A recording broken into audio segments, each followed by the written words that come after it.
Hello, my friends. It's Indiana Holmes again for another evening of story time. And tonight we continue reading the A.A. Milne book, The Red House Mystery. And so we begin with Chapter 7, Portrait of a Gentleman. They walked in silence for a little while, until they had left the house and the gardens well behind them. In front of them and to the right, the park dipped and then rose slowly, shutting out the rest of the world. A thick belt of trees on the left divided them from the main road. "Ever been here before?" said Anthony suddenly. "Oh, rather, dozens of times. I meant just here, where we are now. Or do you stay indoors and play billiards all the time?" "Oh, Lord, no. Well, tennis and things. So many people with beautiful parks never by any chance use them. And all the poor devils passing by on the dusty road think how lucky the owners are to have them. And imagine them doing all sorts of jolly things inside." He pointed to the right. "Ever been over there?" Bill laughed, as if a little ashamed. "Well, not very much. I've often been along here, of course, because it's the short way to the village." "Yes, all right. Now tell me something about Mark." "What sort of things?" "Well, never mind about his being your host, or about your being a perfect gentleman, or anything like that.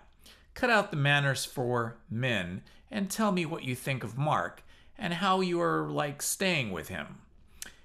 And how many rows your little house party has had in the past week, and how you get on with Kaylee and the rest of it." Bill looked at him eagerly. "I say, you are being the complete detective." "Well, I just wanted a new profession," smiled, and then said, "What fun, I mean." He corrected himself apologetically.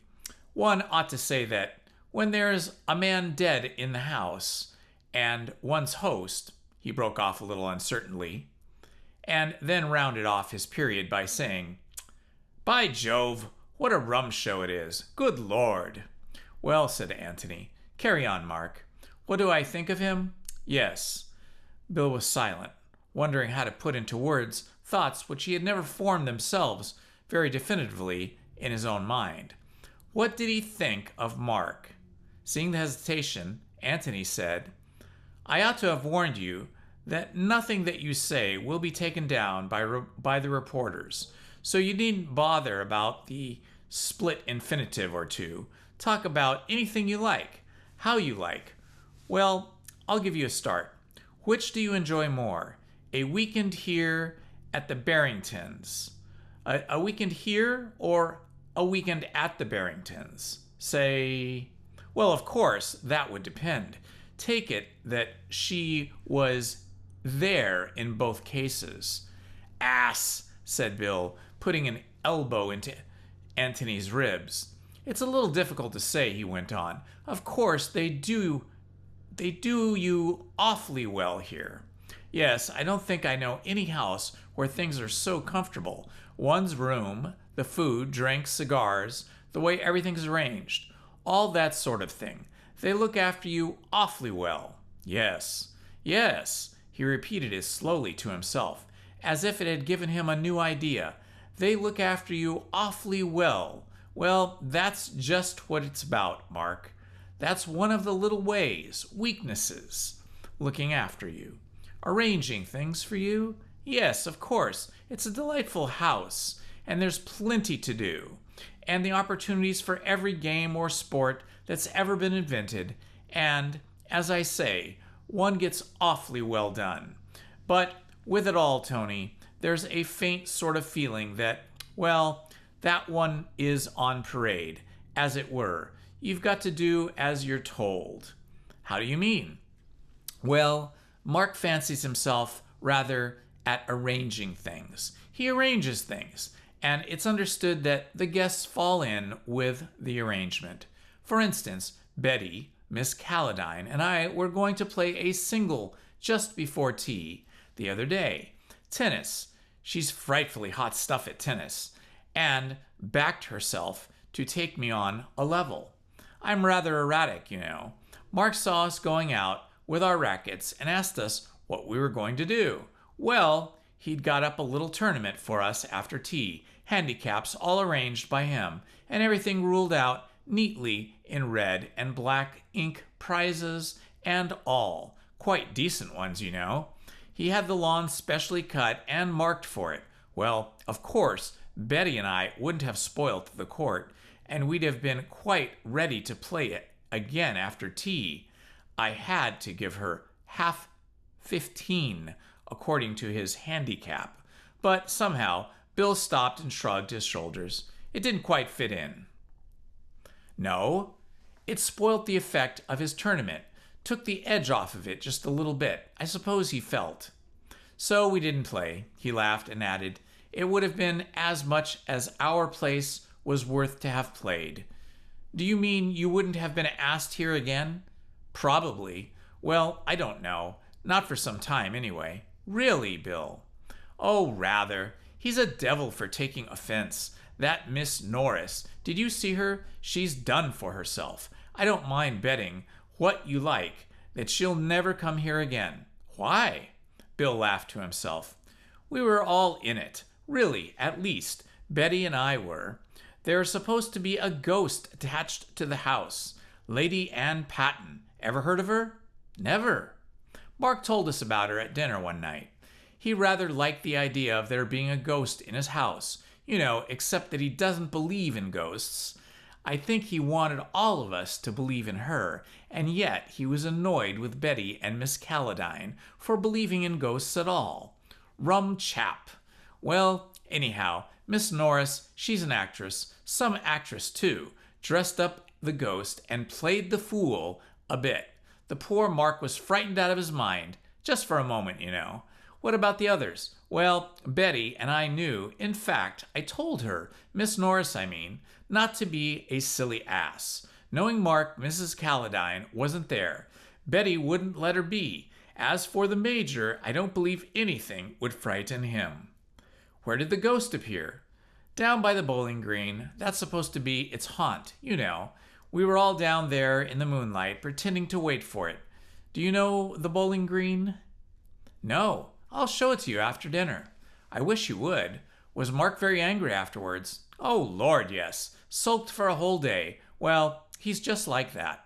Was he angry with all of you? Oh, yes. Sulky, you know. This morning? Oh, no. He got over it. He generally does. He's just like a child. That's really it, Tony. He's like a child in some ways. As a matter of fact, he was usually bucked with himself this morning and yesterday. Yesterday? Rather, we all said we'd never seen him in such a form. Is he generally in form? He's quite good company, you know, if you take him the right way. He's rather a vain and childlike as well. Like I've been telling you, and self-important, but quite amusing in his way, and Bill broke off suddenly. I say, you know it. It really is the limit, talking about your host like this. Don't think of him as your host. Think of him as a suspected murderer with a warrant out against him.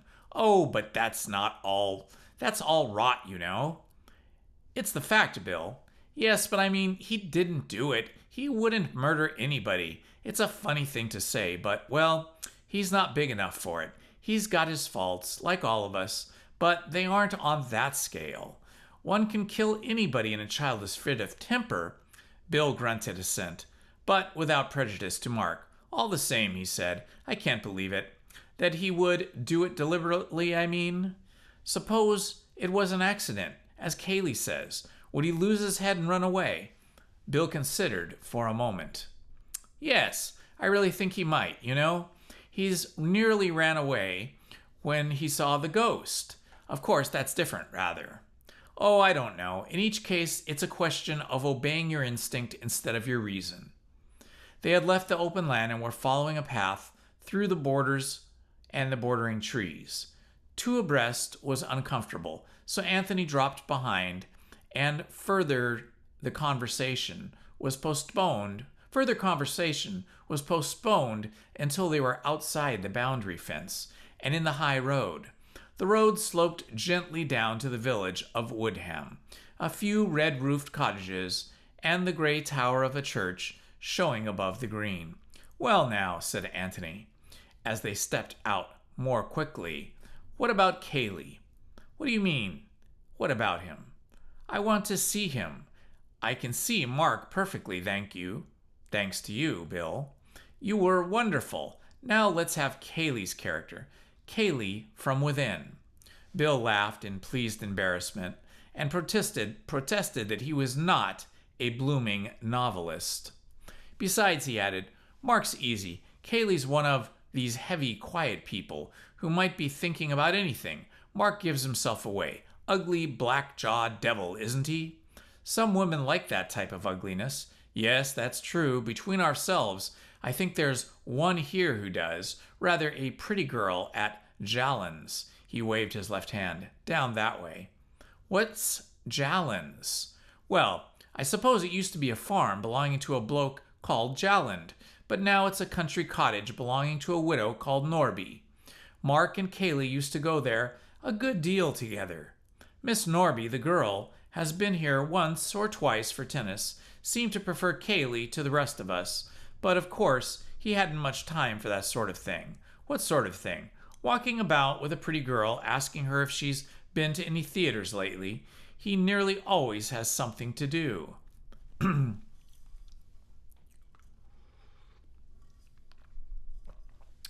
"Mark kept him busy?" "Yes, Mark never seemed quite happy unless he had Cayley doing something for him.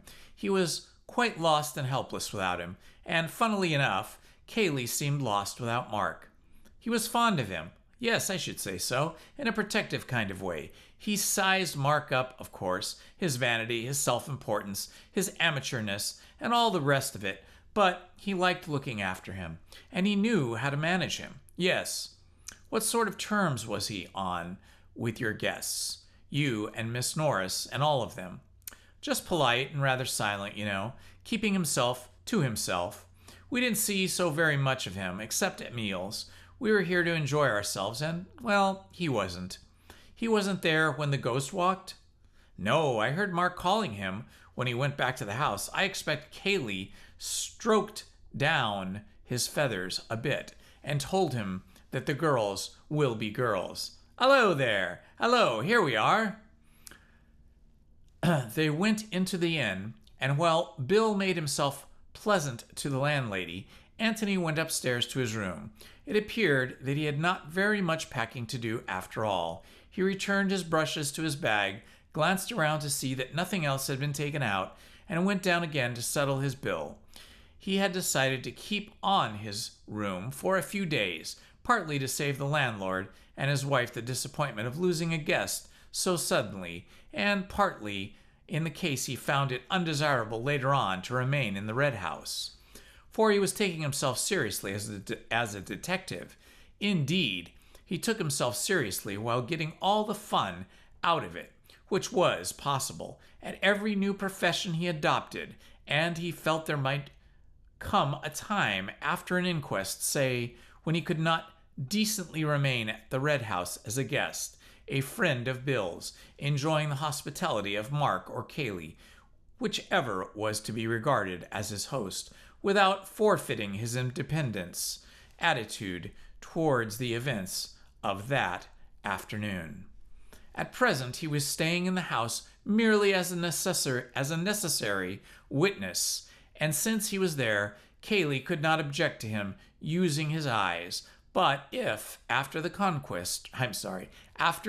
inquest, it appeared that there was still work for the pair of independent and very keen eyes to do, then he must investigate, either with his host's approval or from beneath the roof of some other host, the landlord of the George, for instance, who had no feelings in the matter.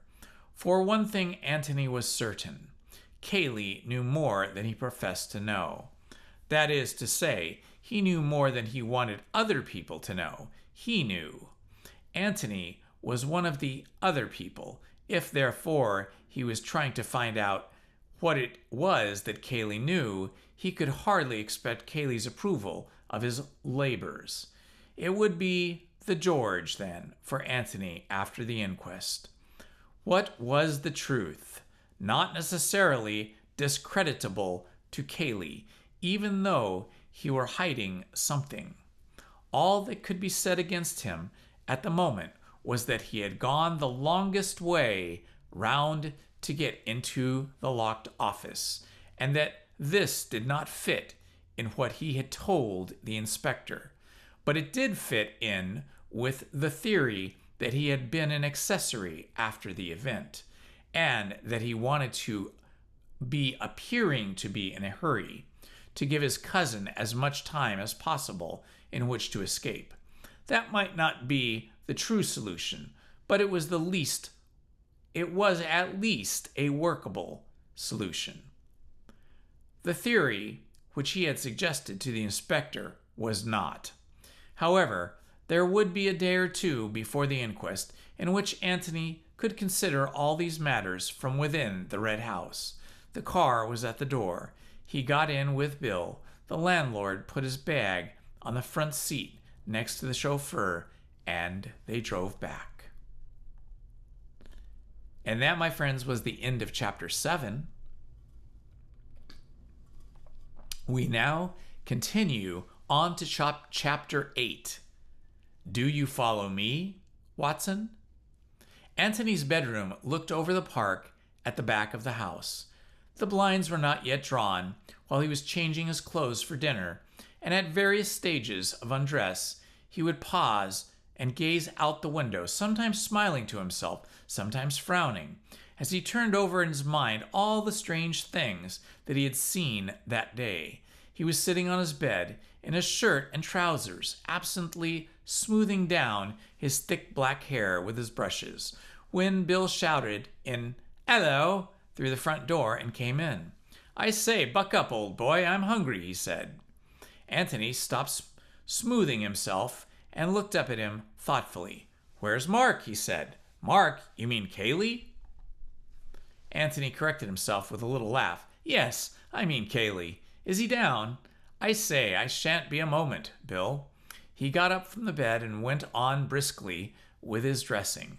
"Oh, by the way," said Bill, taking his place on the bed, "your idea about the keys is a washout." "Why? How do you mean?" "I went downstairs just then and had a look at them. We were asses not to have thought of it when we came in. The library key is outside, but all the others are inside." "Yes, I know." "You devil, I suppose you did think of it, then." "I did, Bill," said Antony apologetically. "Brother, I hoped you'd forgotten." "Well, that knocks your theory on the head, doesn't it?" "I never had a theory. I only said that if they were outside, it would probably mean that the office key was on the outside, and that in that case, Kaylee's theory was knocked on the head." "Well, now, it isn't, and we don't know anything. Some were outside and some were inside, and there you are. It makes things much less exciting.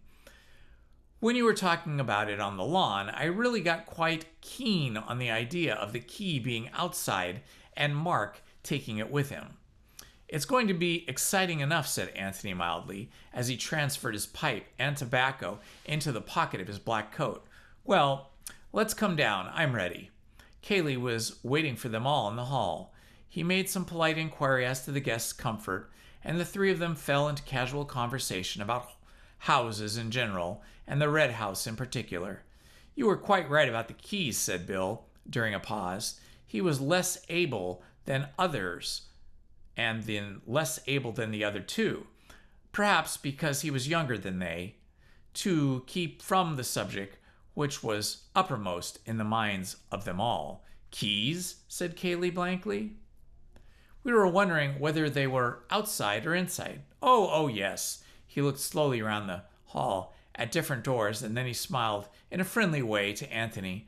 "We both seem to have been right, Mr. Gillingham, so we don't get much farther." "No?" He gave a shrug. "I just wondered, I thought it was worth mentioning."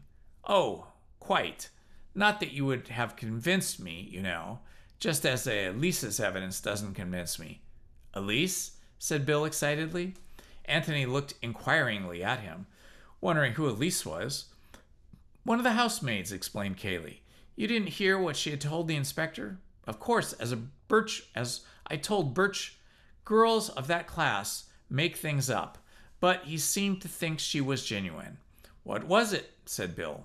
Kaylee told him of what Elise had heard through the office door that afternoon. You were in the library then? Of course, said Anthony, rather to himself than to the others. She might have gone through the hall without your hearing.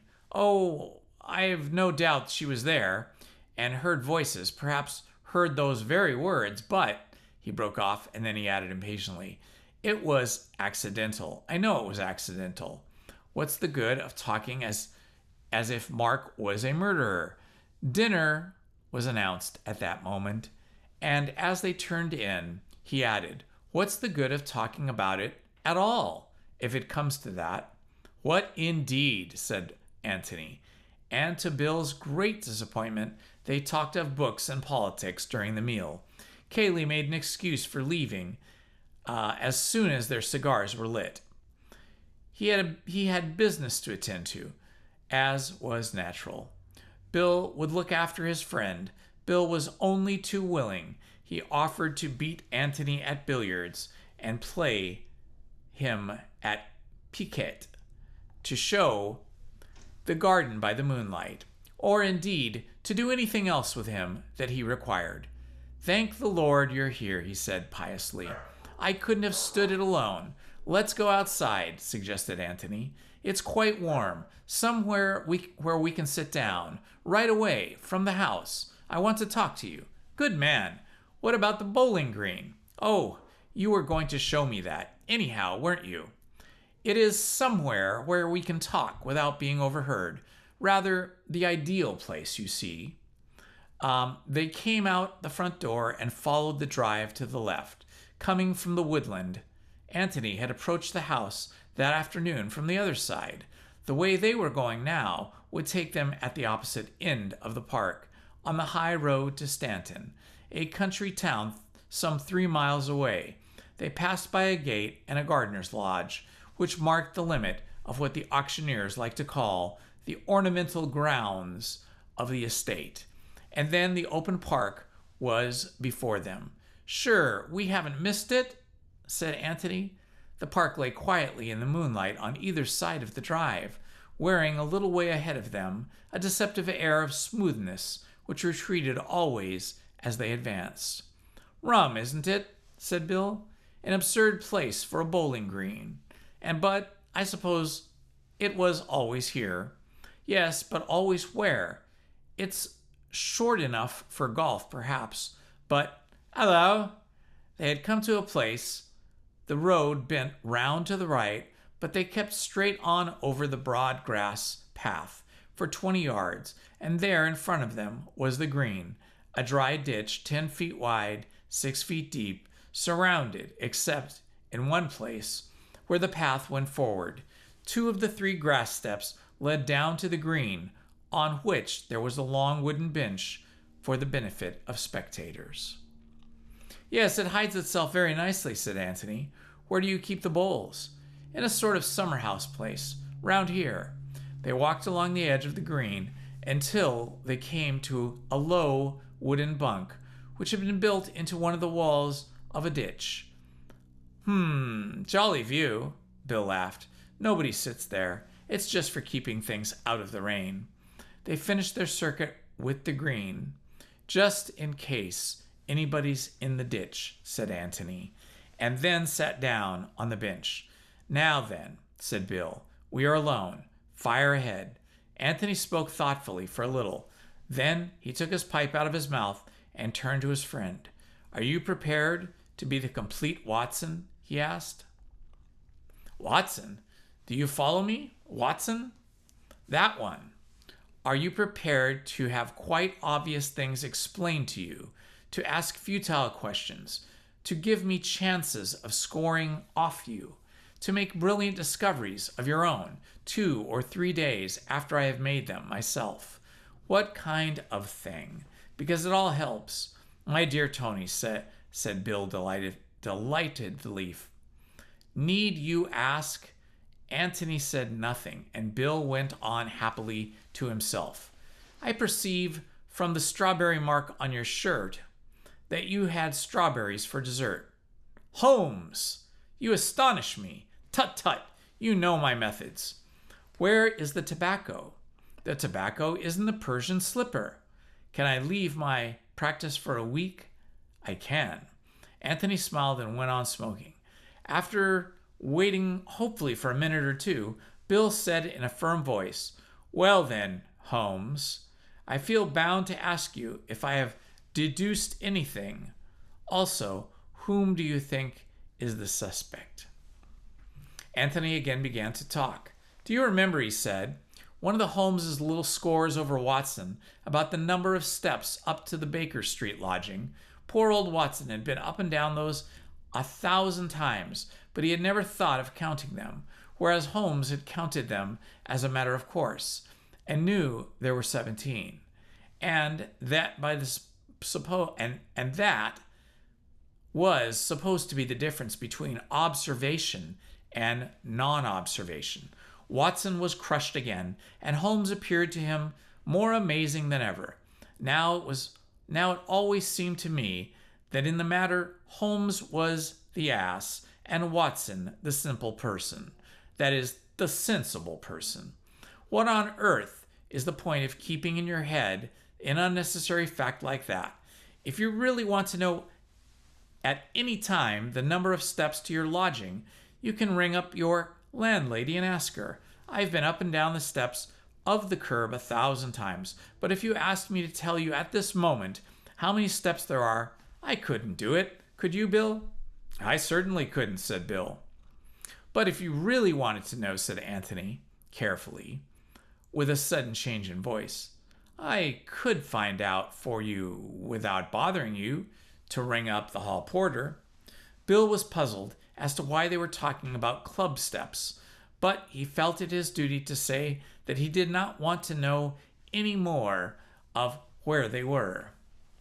Right, said Antony. I'll find out.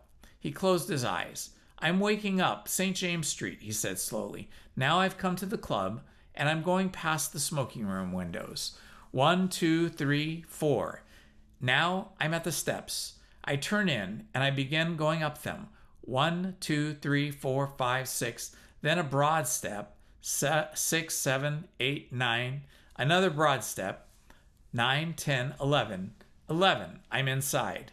Good morning, Rogers. Fine day again. With a little heart, he opened his eyes and came back again to his present surroundings. He turned to Bill with a smile. 11, he said. Count them. The next time you're there. 11. And now I hope I shall forget again. Bill was distinctly interested. That's rather hot, he said. Expound. Well, I can't explain it, whether it's something in the actual eye or something in the brain or what, but I have got rather an uncanny habit of recording things unconsciously. You know that that game where you look at a tray full of small objects for 3 minutes and then turn away and try to make a list of them? It means a devil of a lot of concentration for the ordinary person if he wants to get his list complete. But in some odd way, I managed to do it without concentration at all. I mean that my eyes seem to do it without the brain consciously taking any part. I could look at the crazy tray, for instance, and talk to you about golf at the same time and still get my list right. I should think that's rather a useful gift for an amateur detective. You ought to have gone into the profession before. Well, it's rather useful. It's rather surprising, you know, to a stranger. Let's surprise Cayley with it, shall we? How? Well, let's ask him. Antony stopped and looked at Bill comically. Let's ask him what he's going to do with the key of the office. For a moment, Bill did not understand. Key of the office, he said vaguely. You don't mean Tony. What do you mean? Good God, do you really mean Cayley? But what about Mark? I don't know where Mark is. That's another thing I want to know, but I'm quite certain that he hasn't got the key of the office with him, Because Kaylee's got it. Are you sure? Quite. Bill looked at him wonderingly. I say, he said, almost pleadingly, don't tell me that you can see into people's pockets and all that stuff as well. Anthony laughed and denied it cheerfully. Then how do you know? You're the perfect Watson, Bill. You take it quite naturally. Properly speaking, I oughtn't to explain to the last chapter, but I always think that that's so unfair. So here goes. Of course, I don't really know where he's got to, but I do know that he had it. I know that when I came on him this afternoon, he had just locked the door and put the key in his pocket. You mean you saw him at the time, but that you've only just remembered it, reconstructed it in a way that you were explaining? No, I didn't see him, but I did see something and saw the key of the billboard room. Where? Outside the billboard room door. Outside? But it was inside when we looked just exactly. Who put it there? Obviously Kaylee. But let's go back to this afternoon. I don't remember noticing the billiard room key at that time. I must have done so much, I don't know, maybe something without it or without knowing it. Probably when I saw Kaylee banging at the door, I may have wondered subconsciously whether the key of the room next to it would fit. Something like that, I dare say. Well, when I was sitting out by myself on the seat just before you came along, I went over the whole scene in my mind and suddenly saw the billiard room key there, outside, and I began to wonder if the office key had been outside too. When Kaylee came up, I told you my idea, and you were both interested, but Kaylee was just a shade too interested. Just a little too interested. I dare say you didn't notice it, but he was. By Jove! Well, of course, that proved nothing, and the key business didn't really prove anything, because whatever the side of the door or the other keys were, Mark might have just locked his own private room from inside sometimes. But I piled it on and pretended that it was enormously important and quite altered the case altogether. And having gotten Kaylee thoroughly anxious about it, I told him that we should be well out of the way for the next hour or so, and that he would be alone in the house to do what he liked about it. And as I expected, he couldn't resist. He altered the keys and gave himself away. But the library key was still outside. Why didn't he alter that? Because he's a clever devil, for one thing. The inspector had been to the library and might possibly have noticed it already. And for another, Anthony hesitated. What? Said Bill, after waiting on him to go on. It's only guesswork, but I fancy that Kaylee was thoroughly upset about the key business. He suddenly realized that he had been careless, and he hadn't got time to think it all over, so he didn't want to commit himself definitively to the statement that the key was on either side, the outside or the inside. He wanted to leave it vague. It was the safest way. I see, said Bill slowly, but his mind was elsewhere. He was wondering suddenly about Kaylee. Kaylee was just an ordinary man like himself. Bill had little jokes with him. Sometimes, not that Kaylee was much of a hand at joking, Bill had helped him to make sausages, played tennis with him, borrowed his tobacco, lent him a putter. And here was Anthony saying that he was what? Well, not an ordinary man anyway. A man with a secret, perhaps a murder. No, not a murderer, not Kaylee. That was not correct. That was rot. Anyway, why, they had played tennis together. Now then, Watson said to Anthony suddenly, it's time you said something. I say, Tony, do you really mean it? Mean what? About Kaylee. I mean, what I said, Bill. No more. Well, what does it amount to? Simply that Robert Ablett died in the office this afternoon, and that Kaylee knows exactly how he died. That's all. It doesn't follow that Kaylee killed him. No, of course it doesn't. Bill gave a sigh of relief. He's just shielding Mark. What? I wonder. Well, isn't that the simplest explanation? It's the simplest if you're a friend of Kaylee and you want him to let him down lightly. But then I'm not, you see. Why, isn't it simple anyhow? Well, let's have the explanation then, and I'll undertake to give you a simpler one afterwards. Go on. Only remember, the key is on the outside of the door to start with. Yes, well, I don't mind that. Mark goes in to see his brother, and they quarrel and all the rest of it. Just as Kaylee was saying, Kaylee hears the shot, and in order to give Mark time to get away, locks the door, puts the key in his pocket, and pretends that Mark has locked the door and that he can't get out or get to the key. How's that? Hopeless, Watson. Hopeless. Why? How does Kaylee know that Mark, who has shot Robert, and not the other way around? Oh, said Bill, rather upset. Yes, he thought for a moment. All right, says Kaylee. All right, say that Kaylee has gone into the room first and seen Robert on the ground. Well, there you are. And what does he say to Mark? That it's a fine afternoon, and he could lend him a pocket handkerchief. Or does he ask him what's happened? Well, of course, I suppose he asks what's happened, said Bill reluctantly. And what does Mark say? Explains that the revolver went off accidentally during a struggle, whereupon Kaylee shields him by and by, doing what?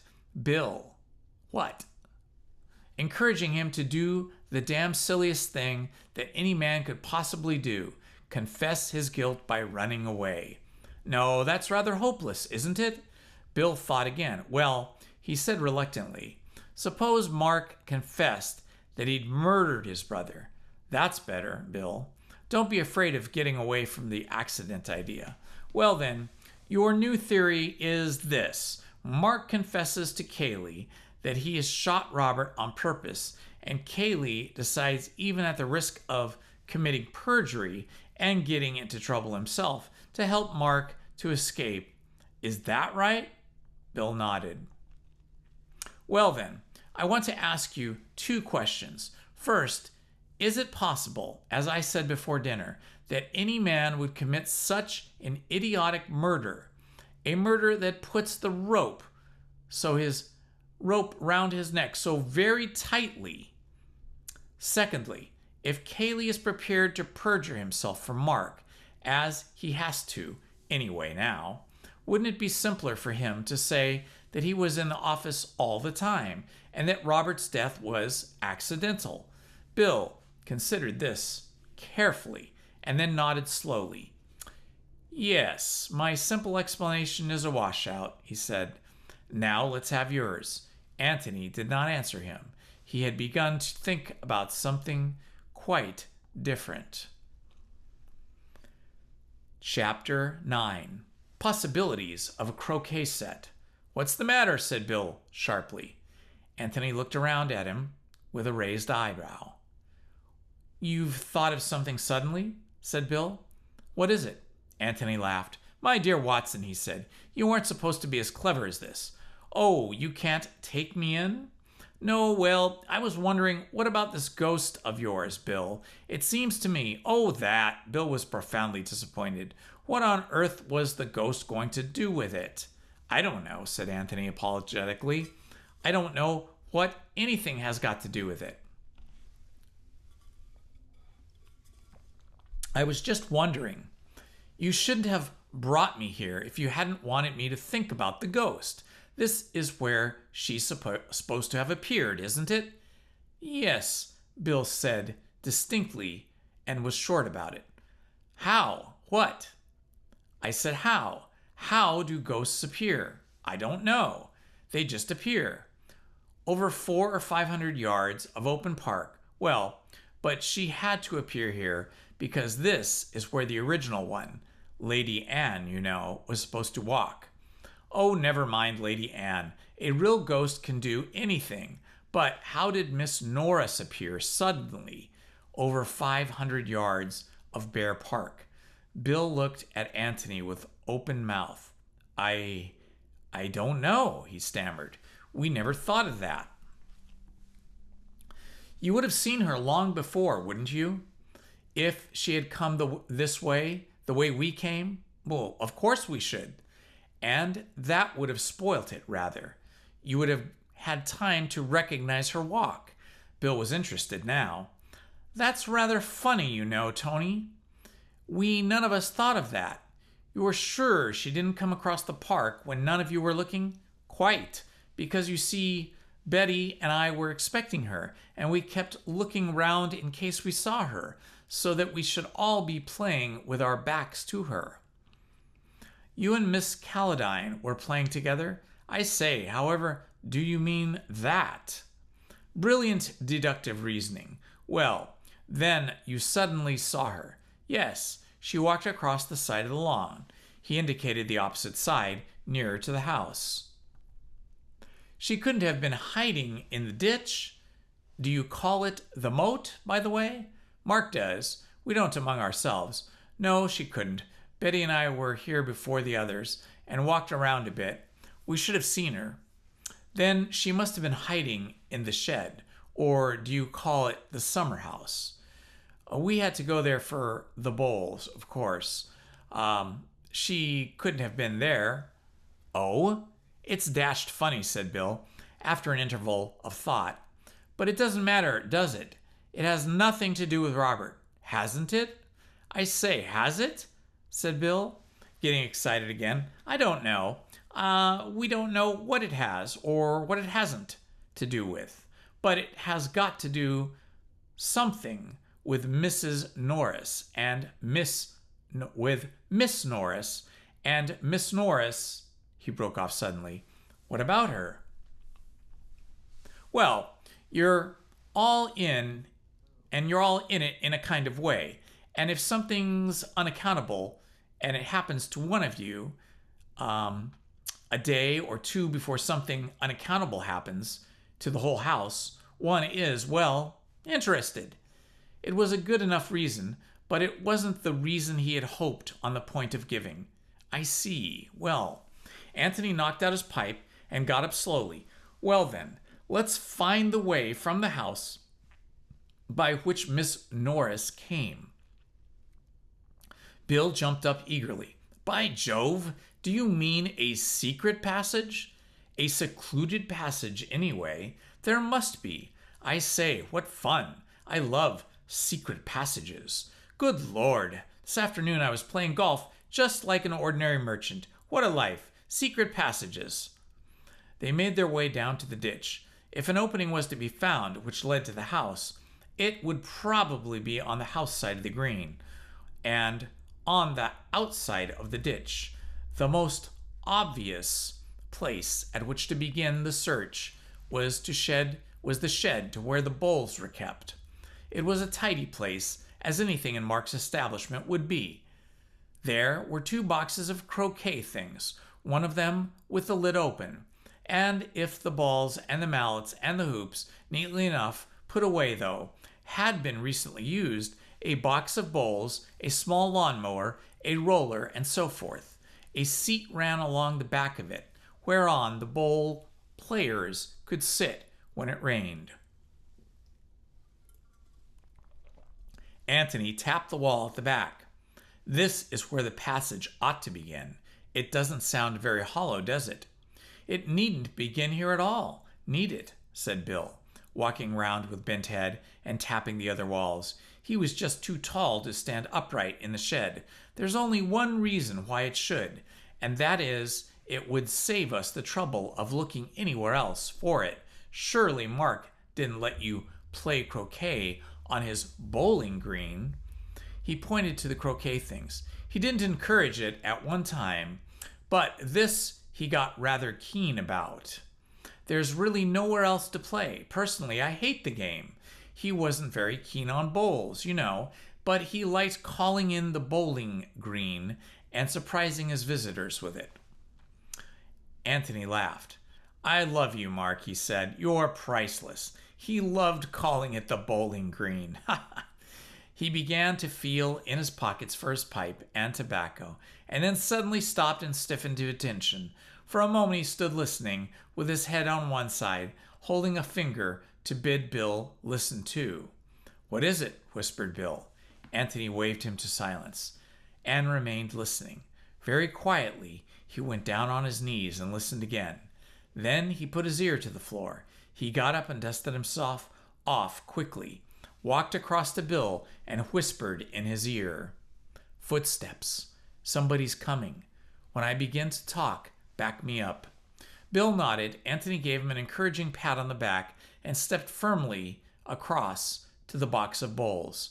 Whistling loudly to himself, he took the bowls out, dropped one with a loud bang on the floor and said, "Oh, Lord," and went on. "I say, Bill, I don't think I want to play bowls after all." "Well, why did you say you did?" grumbled Bill. Anthony flashed a smile of appreciation at him. "Well, I wanted to when I said I did, and now I don't want to." "Then what do you want to do?" "Talk." "Oh, right. Oh," said Bill eagerly. "There's a seat on the lawn. I saw it. Let's bring these things along just in case we want to play after all." "Righto," said Bill again. He felt safe with that, not wishing to commit himself until he knew that that is what he wanted to do, or what he wanted to say. As they went across the lawn, Anthony dropped the bowls and took out his pipe. "Got a match?" he said loudly. As he bent his head over the match, he whispered, "There'll be somebody listening to us. You take the Cayley view," and then went on in his ordinary voice. "I don't think much of your matches, Bill," and struck another. They walked over to the seat and sat down. "What a heavenly night," said Anthony, ripping. "I wonder where the poor devil Mark is now. It's a rum business. You agree with Cayley that it was an accident?" "Yes, you see, I know Mark." Anthony produced a pencil and paper. Of the paper he began to write on his knee, but while he wrote he talked. He said that he thought that Mark had shot his brother in a fit of anger, and that Cayley knew or somehow guessed this was what he thought, and had tried to give his cousin a chance of getting away. Mind you, I think he's right. I think it's what any of us would do. I shan't give it away, of course, but somehow there are one or two little things which make me think that Mark really did shoot his brother. I mean, other than accidentally. Murdered him? Well, manslaughtered him, anyway. I may be wrong. Anyway, it's not my business.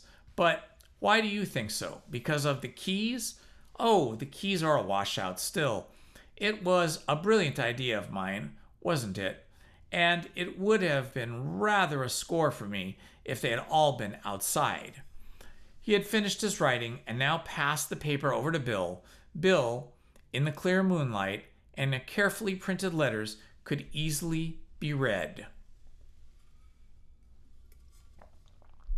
And the letters spelled out, "Go on talking as if I were here. After a minute or two, turn round as if I were sitting on the grass behind you, but go on talking."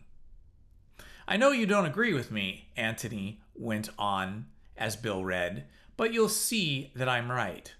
Bill looked up and nodded eagerly. He had forgotten golf and Betty and all the other things which had made up his world lately. This was the real thing. This was life. "Well," he began deliberately, "the whole point is that I know Mark. Now, Mark," but Anthony was off the seat and letting himself gently down into the ditch. His intention was to crawl around in it until the shed came in sight. The footsteps which he had heard seemed to be underneath the shed. Probably there was a trap door of some kind in the floor. Whoever it was would have heard their voices and would probably think it worthwhile to listen to what they were saying. He might do this merely by opening the door a little without showing himself, in which case Antony would have found the entrance to the passage without any trouble to himself. But when Bill turned his head and talked over the back of the seat, it was probable that the listener would find it necessary to put his head outside in order to hear, and then Antony would be able to discover who it was.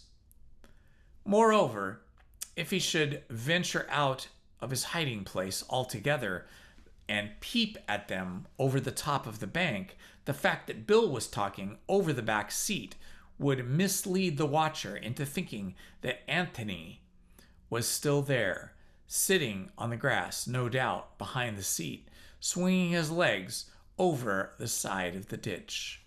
He walked quickly, but very slightly, along the half length of the bowling green in the first corner, passed cautiously round, and went even more carefully along the width to the second corner.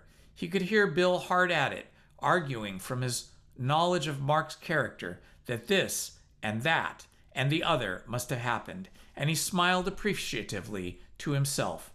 Bill was a great conspirator worth 100 Watsons.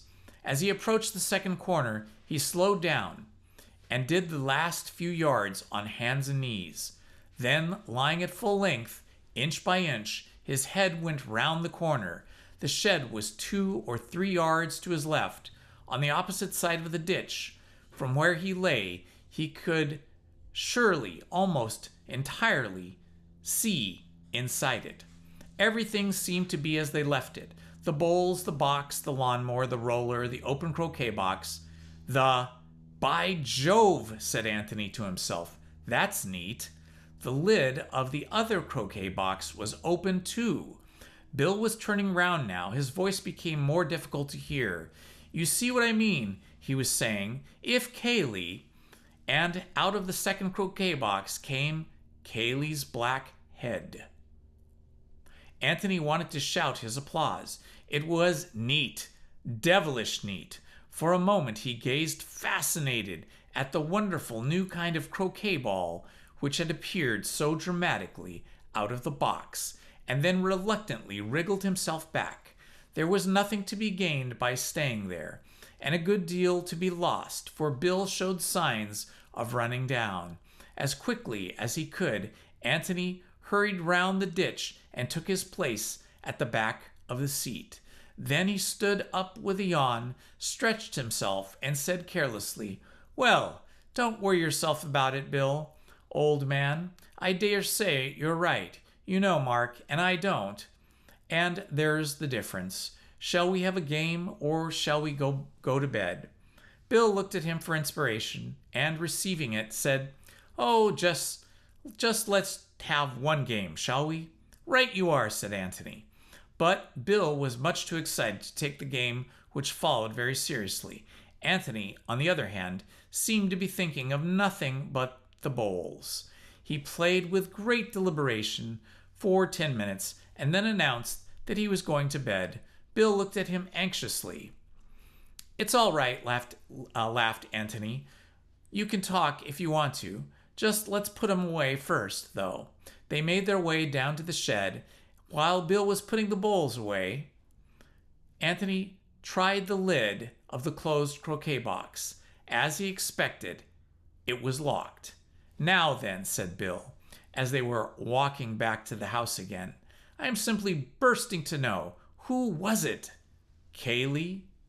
Good Lord! Where? Inside one of the croquet boxes. Don't be an ass. It's quite true, Bill. He told the other of what he had seen. But aren't we going to have a look at it? Asked Bill, in great disappointment. I'm longing to explore. Aren't you? Tomorrow, and tomorrow, and tomorrow, we shall see Kaylee coming along this way directly. Besides, I want to get in from the other end, if I can. I doubt very much we can do it in this end without giving ourselves away. Look, there's Kaylee. They could see him coming along the drive towards them. When they were a little closer, they waved to him, and he waved back. I wondered where you were, he said, as he got up to them. I rather thought you might be along this way. What about bed? Bed it is, said Antony. We've been playing bowls, added Bill, and talking, and playing bowls. Ripping night, isn't it? But he left the rest of the conversation as they wandered back to the house to Antony. He wanted to think. There seemed to be no doubt now that Cayley was a villain. Bill had never been familiar with a villain before. It didn't seem quite fair of Cayley. Somehow he was talking rather a mean advantage of his friends.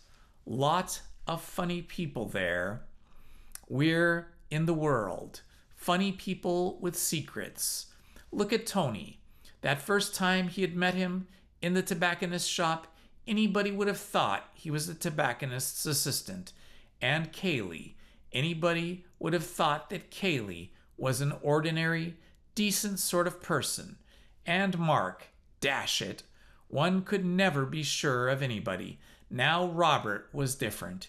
Everybody had always said that Robert was a shady fellow. But what on earth had Miss Norris got to do with it? What had Miss Norris got to do with it? This was a question which Antony already asked himself that afternoon, and it seemed to him now that he had found the answer. As he lay in bed that night, he reassembled his ideas and looked at them in a new light which the events of the evening threw upon the dark corners in his brain. Of course, it was natural that Cayley should want to get rid of his guests as soon as the tragedy was discovered. He would want this for their own sake as well as for his. But he had been a little too quick about suggesting it and about seeing the suggestion carried out. They had been bustled off as soon as they could be packed. The suggestion that they were in his hands, to go or stay as he wished, could have been left safely to them. As it was, they had been given no alternative, and Miss Norris, who had proposed to catch an afternoon dinner train at the junction, in the obvious hope that she might have in this way a dramatic cross-examination at the hands of some keen-eyed detective, was encouraged tactfully but quite firmly to travel by the earlier train with the others. Antony had felt that Cayley, in the tragedy which had suddenly befallen the house, ought to have been equally indifferent to her presence or absence, but he was not, and Antony assumed from this that Cayley was very much alive to the necessity of her absence. Why? Well, that question was not to be answered offhand, but the fact that it was so had made Antony interested in her, and it was for this reason that he had followed up so alertly Bill's casual mention of her in connection with the dressing up business. He felt that he wanted to know a little more about Miss Norris and about the part she played in the Red House circle. By sheer luck, it seemed to him, he had stumbled upon the answer to his question. Miss Norris was hurried away because she knew about the secret passage. The passage, then, had something to do with the mystery of Robert's death. Miss Norris had used it in order to bring off her dramatic appearance as a ghost. Possibly she had discovered it for herself. Possibly Mark had revealed it to her secretly one day, never guessing that she would make so unkind a use of it later on. Possibly Cayley, having been let into the joke of the dressing up, had shown her how she could make her appearance on the bowling green even more mysterious and supernatural. One way or another, she knew about the secret passage, so she must be hurried away. Why? Because if she stayed and talked, she might make some innocent mention of it, and Cayley did not want any mention of it. Why? Again, obviously, because the passage, or even the mere knowledge of its existence, might provide a clue. I wonder if Mark's hiding there, thought Antony as he went to sleep. And that, my friends, is the end of chapter 9. We will begin again tomorrow with chapter 10. I hope to see you all there, 7 o'clock tomorrow. This has been Indiana Homes. Love to you all. Good night. Please hit the like button, subscribe, and hit the notifications button. Thank you very much.